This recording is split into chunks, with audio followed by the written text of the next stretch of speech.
Bagamat piniyagan ng COMELEC ang exemption ng Department of Agriculture mula sa election spending ban para sa kanilang 20 peso rice project, hindi ito isang simpleng go signal. Kasama sa exemption ang disbursement ng nasa 5 bilyong piso. Pero may malinaw na mga kondisyong kalakip. Sa inilabas kasing exemption, mahigpit na ipinag-utos ng COMELEC na hindi dapat makikita ang presensya ng kahit sinong kandidato sa distribution ng bigas. Dapat ding tumpak na masunod ng mga personal ng ehensya ang guidelines. Magsumiti ng ulat kaugnay ng ginawang disbursement at sundin ang iba pang alintuntunin na nasa exemption. Ngunit higit pa rito, may dagdag pang pagbabala si COMELEC Chairman Atty. George Garcia. Ayon sa kanya, hindi sapat ang exemption ng Department of Agriculture at National Food Authority. Ang mga lokal na pamahalaan na tatanggap ng bigas at magbibigay ng subsidy ay kailangang kumuha rin ng hiwalay na exemption.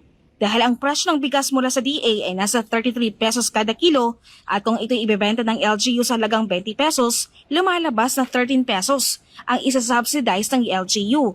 Isang usapin ng public fund na kailangang may basbas ng COMELEC. Yung mismong LGU na mag-a-avail ng 20 pesos na presyo per kilo ng bigas, sila mismo dapat ay mag-a-apply din ng exemption sa COMELEC.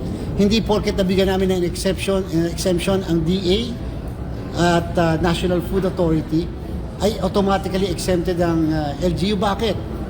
Kasi ibebenta po kasi yan ng mismong DA sa 33 pesos sa LGU. Pag po nagkaganon, ibig sabihin isa-subsidize ng mismong LGU ng 13 pesos. LGU/NFA yun eh. O di dapat po, ihingi sa amin na exemption yon. Hindi naman po nila binili ng 20, binili rin nila ng 33 eh. Sa pamamagitan ng hiwala na exemption mula sa LGU, malalaman ng COMELEC kung may pondo ba talaga itong nakalaan sa kanilang budget para sa pagbili ng bigas at kung may basbas ito ng sangguniang panlungsod o sangguniang bayan. Kung wala, posibleng masilip ang isyu ng illegal na paggastos ng pondo. Gusto naming malaman, saan kukuhanin ng LGU yung pondo? Kasi kung wala naman pala sila naka-allocate dyan sa budget nila sa 2025, so saan nila kukuhanin? Number 2, ano ang mekanismo ng LGU dito sa paggamit na ito? At number 3, napaka-importante, hindi kasi nakakapag-dispose ng public funds sa LGU nang walang sangguniang bayan o sangguniang panlungsod resolution. Pumapayag ba yung mismong sanggunian na isa-subsidize nila yung 13 pesos?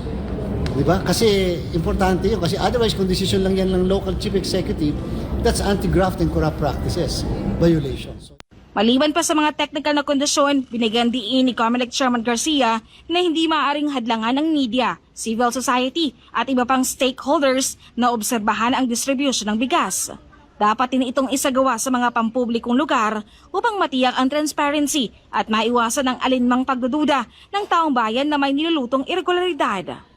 Yun po yung mga kino-complain itong mga nakakaraan bakit daw nasa private property. So, ang tanong, talaga bang yung pinamimigay sa private property, kung meron man, ay yung mga ayuda. Baka naman kasi ang pinamimigay ay private fund and therefore, napakaliwanag na vote buying.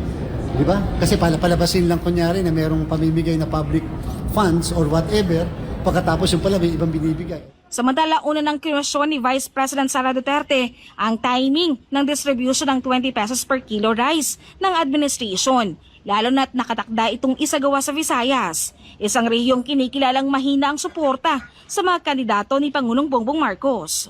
Hindi yan na pagiging na mapagpuna. Nagsasabi ako ng totoo. It's a campaign promise, yung 20 pesos per kilo na rice. And ngayon lang in-implement na panahon ng eleksyon. It's, sabi ko nga, too little, too late to comply with the campaign promise ngayon.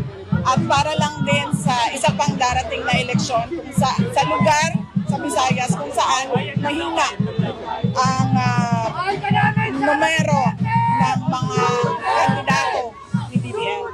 Sa isang kampanya sa Tondo, Maynila, hindi nag-atubiling sabihin ng bise sa mga tao na huwag iboto ang mga kandidato ni Pangulong Bongbong Marcos. Binanggit niyang hindi natupad ang mga pangako ng administrasyon.